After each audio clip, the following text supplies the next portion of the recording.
and I'm going to be honest, I've even tried this myself. Some days I do kind of what we call time-restricted eating, just because, let's be honest, if you try to kind of think of it all day long, you just eat a little bit more. So this is really either called intermittent fasting or time-restricted eating. They took about 24 diabetic patients, all adults, and put them in. Consider this. Yeah, so look, this was a small study, so change for the climate side, which is something that needs and this is something that I think might surprise people, but the doctor's orders are really all emotions can be useful. We tend to focus on the positive ones, but here we're reminded that sometimes anger or some things that are perceived as negative can be actually helpful. And to that, check your negative emotions. I think what we want to caution ourselves from is letting the anger kind of invade everything and kind of flood our judgment. So the key is really using it to motivate you, but not letting it overwhelm all your other emotions as well. That is such great advice. I think anger is a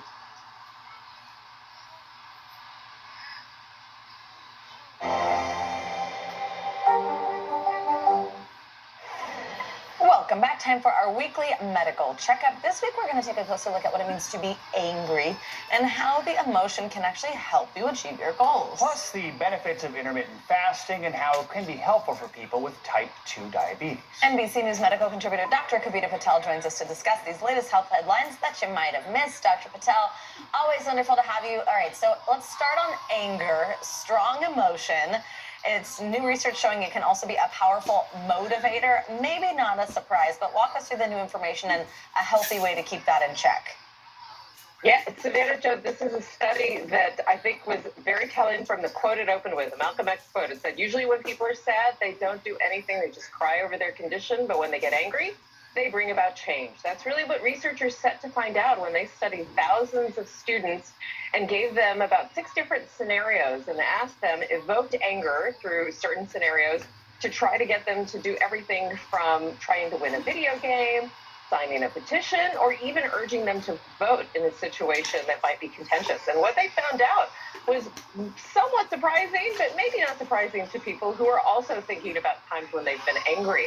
They basically found that where there were challenging situations, like a really challenging video game or something where their financial stress was really at stake and they needed to do something about it, that having that degree of anger could actually motivate you and could actually change the outcome.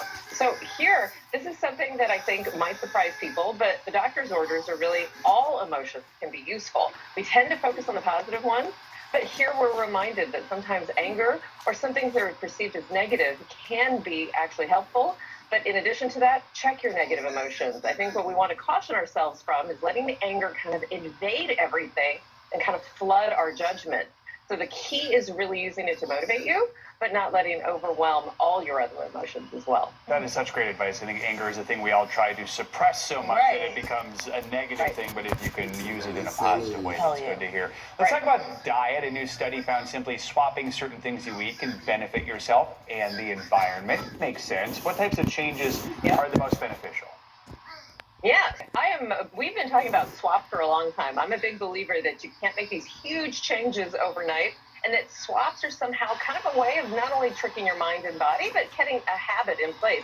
And maybe some viewers are wondering, why would you think about swapping any sort of meats with plant-based food?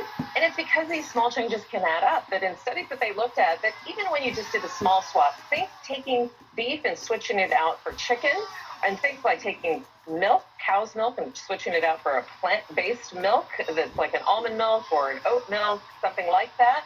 Any of those can actually improve your diet quality by up to 10% and reduce your carbon footprint by 35%. Just in case you're wondering, why does that change your carbon footprint? It's because nitrous oxide, which is something that meat and egg and dairy industries are big producers of, actually trap a lot of what we look for in the ozone layer, and that trapping is what causes that carbon footprint changing. So people might wonder, how do these things make kind of one change for the climate? That's how you do it. So the doctor's orders here, plants are the new black. If orange was the new black several years ago, plants are the new black.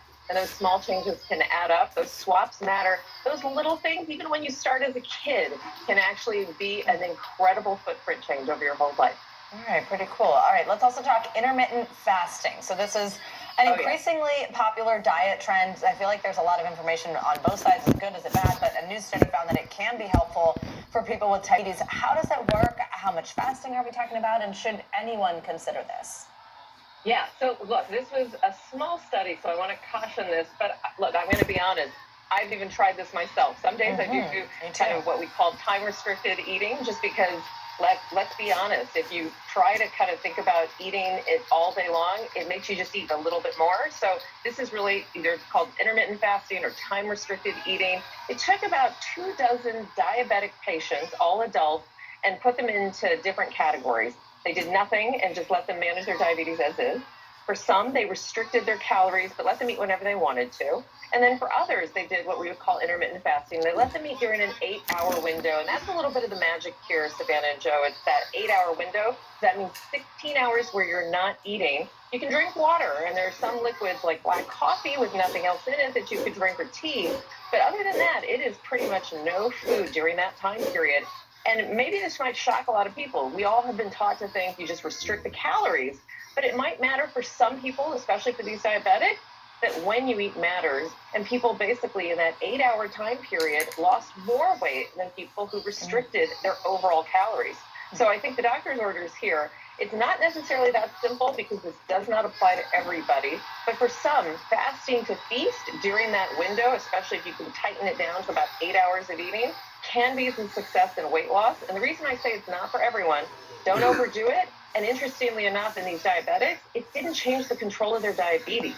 So the weight loss did not correlate necessarily to changes in the measurements that we use to check on diabetes control. So that's why I say not for everyone, but I personally think that if you haven't thought about trying intermittent fasting, and it's something that you want to do to lose weight, it's worth giving it a try and talking it over with your doctor. Especially if it's hard for you to stick to certain rules for your food like it is for me other than that time window. Dr. Patel, great to see you. Thank you so much. Thank you. Well, coming up, the Fed is set to issue its latest decision on interest rates.